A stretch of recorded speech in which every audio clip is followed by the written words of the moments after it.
गदा का प्रहार करा, खंबा टूट के नीचे गिरा, नरसिंह भगवान प्रकट हो गए। जैसे ही नरसिंह भगवान प्रकट हुए, हिरण्यकशिपु को पकड़ कर ले गए। ना नीचे मरे, ना ऊपर मरे, ना अस्त्र से मरे, ना शस्त्र से मरे, ना दिन में मरे, ना रात में मरे, ना नर से मरे, ना पशु से मरे, ना ही 12 महीने में मरे। भगवान नरसिंह बनकर प्रगटे, हिरण्यकशिपु को फाड़ दिया, हाथों को निकाल कर धारण कर लिया। हिरण्यकशिपु जैसे ही मरा, प्राण छूटे, नरसिंह भगवान आनंद कर गए। देवताओं ने पुष्पों की वृष्टि कर दी, आनंद समाहित हो गए। पर यहां तक की कथा तो भागवत में आपने सुनी है, पर भागवत के अलावा नरसिंह भगवान की कथा यहां क्यों लिखी गई, उसका एक कारण था। भगवान नरसिंह को इतना क्रोध आया कि जहां जाते थे वहां तोड़ फोड़ कर जाते थे। बैकुंठ में गए तो बैकुंठ को तोड़ दिया, ब्रह्मलोक में गए तो ब्रह्मा जी भग गए, इंद्रलोक में गए तो इंद्र जी भग गए, सारे सिंहासन तोड़ देते, सामान तोड़ देते। इतना क्रोध नरसिंह भगवान को भरा हुआ था, इतना क्रोध भरा था।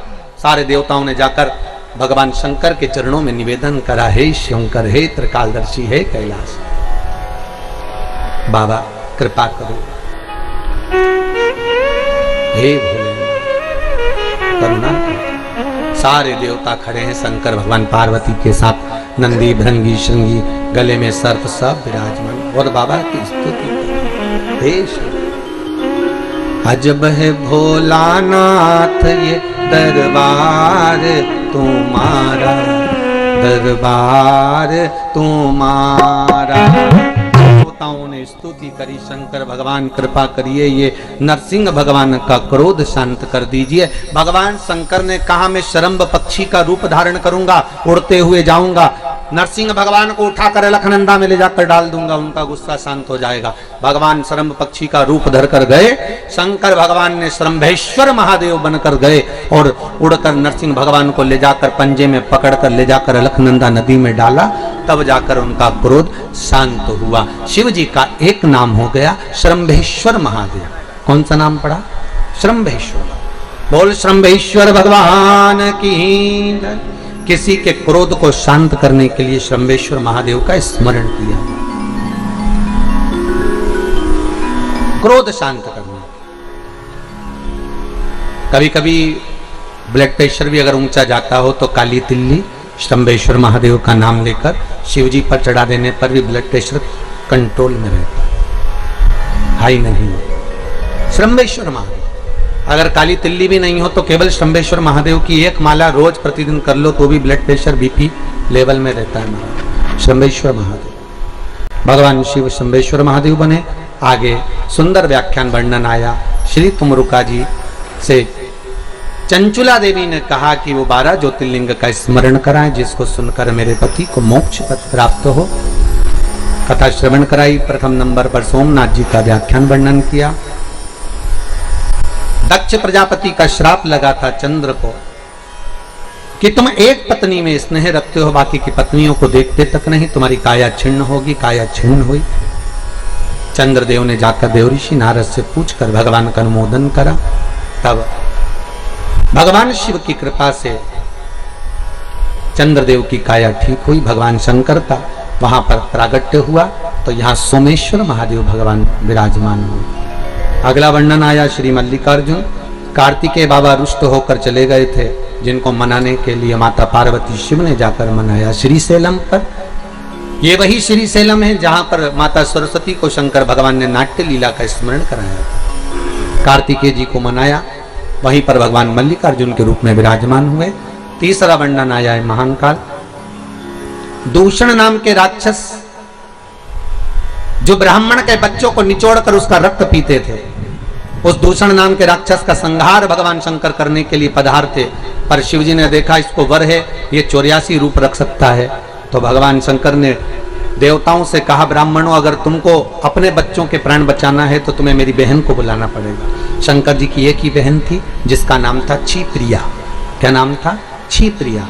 शिव जी ने कहा अगर क्षिप्रिया आएगी तो मैं इस दूषण नाम के राक्षस को जब मारूंगा तो इसका रक्त पानी में गिरेगा तो रूप नहीं रख पाएगा। तो क्षिप्रिया को बुलाया। क्षिप्रिया श्रृंगार करने गई और क्षिप्रिया श्रृंगार कर कर पानी के रूप में आती। उससे पहले शंकर जी ने दूषण नाम के राक्षस को मारा, उसके 84 रूप हो गए। क्षिप्रिया नहीं आ पाई। छिप्रिया नहीं आई, देवताओं ने फिर आवाहन करा तो छिप्रिया पानी के रूप में बहकर छिपरा के रूप में आई और आते से ही भगवान शंकर के 84 खंड कर दिए। और 84 खंड भगवान शंकर के करे तो भगवान 84 रूप धारण कर दूषण नाम के राक्षस का संहार करे। पूरी भारत की भूमि में केवल उज्जैनी नगरी कैसी है, छिपरा का तट, जहां पर शंकर भगवान अपनी बहन छिप्रिया के साथ में विराजमान है और 84 रूप में विराजमान। 84 महादेव छिपरा के तट पर विराजमान। भगवान कालों के काल महाकाल बने। अगला वर्णन आया ओमकारेश्वर। विंध्य नामक पर्वत के लिए भगवान ओम का नाद करते हुए स्मरण कराए, भगवान ओमकारेश्वर के रूप में विराजमान हुए। अगला वर्णन आता है श्री केदारनाथ जी।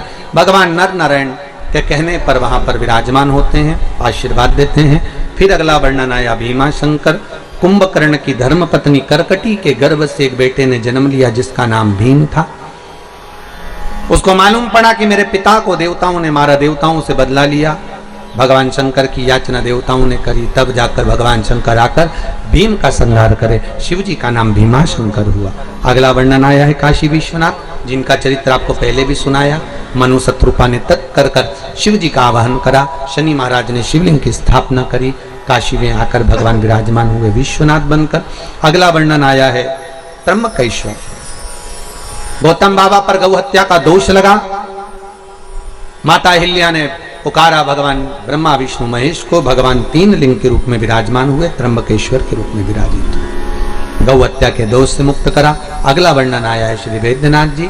रावण भगवान शिव को लेकर जा रहे थे, संध्या होने के कारण आदि कर्म करना था, शिव जी को भूमि पर रख दिया, उठे नहीं, भगवान वैद्यनाथ के रूप में विराजमान हुए। अगला वर्णन आया है नागेश्वर।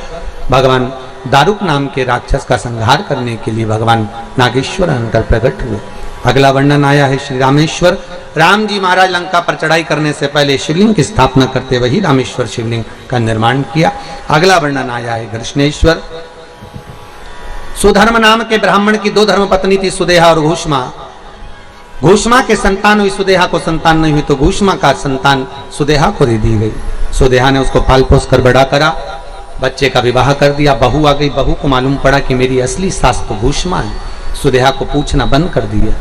घूष्मा को पूछने लगी, सुदेहा को बुरा लगा। सुदेहा ने अपने पुत्र के टुकड़े कर दिए, कपड़े में बांधकर तालाब में फेंक दिए। घूष्मा का नियम था, प्रतिदिन शंकर जी का शिवलिंग का निर्माण करती और तालाब में विसर्जन करने जाती। आज तालाब में विसर्जन करते समय घूष्मा को लगा मेरे पुत्र का मैंने दर्शन नहीं करा। मरा हुआ पुत्र तैरता हुआ बाहर निकल कर आ गया। घूष्मा के बेटे को भगवान शंकर ने जीवित करा, शिव जी का नाम कृष्णेश्वर महादेव हो गया। ऐसे ओघड़दानी त्रिकालदर्शी कैलाशी शिव के 12 ज्योतिर्लिंग के प्रसंग को जब सुना, प्रेत योनि से बिंदुक छूट गया। भगवान शंकर ने अपनी रुद्राक्ष की माला उतार कर तुमरुका जी को प्रदान कर दी। मस्तक की बेलपत्र उठाकर शिव पोथी को समर्पित कर दी। भगवान शंकर कहते हैं, तुमरुका जी, आपने मुझे शिव महापुराण की कथा का रसास्वादन कराया है, आपने रसास्वादन कराया, मांगो तुम्हें क्या चाहिए। तुमरुका जी कहते हैं, बस भोलेनाथ इतनी कृपा कर दो, शिव महापुराण पर जितने दिन तक बेलपत्र चढ़े वो औषधि का काम करे, और विराम के दिन जब बेलपत्र चढ़े तो वो कुबेर का भंडार भरे, लक्ष्मी का भंडार भरे। ऐसी कृपा दृष्टि बनाकर रखी। भगवान ओघड़दानी त्रिकालदर्शी कैलाशी भूत भावन भूतेश्वर भगवान शंकर की ऐसी करुणा, ऐसी कृपा विश्वनाथ की। आज शिव महापुराण पर चढ़ी हुई बेलपत्र आप सब जो प्राप्त करेंगे वो लाल वस्त्र में आनंद से उसको संजो कर रखेंगे। बाबा कुबेर का भंडार भरने वाले, आनंद देने वाले। शिव महापुराण की ये कथा भाव भक्ति से, आनंद से आज विराम की ओर जा रही है। भगवान ओघड़दानी त्रिकालदर्शी की यह पावन कथा स्वर्गीय श्री राज बहादुर सिंह जी की स्मृति में मैं धन्यवाद दूंगा। वो जीवात्मा जहाँ पर विराजमान है उनको साधुवाद दूंगा।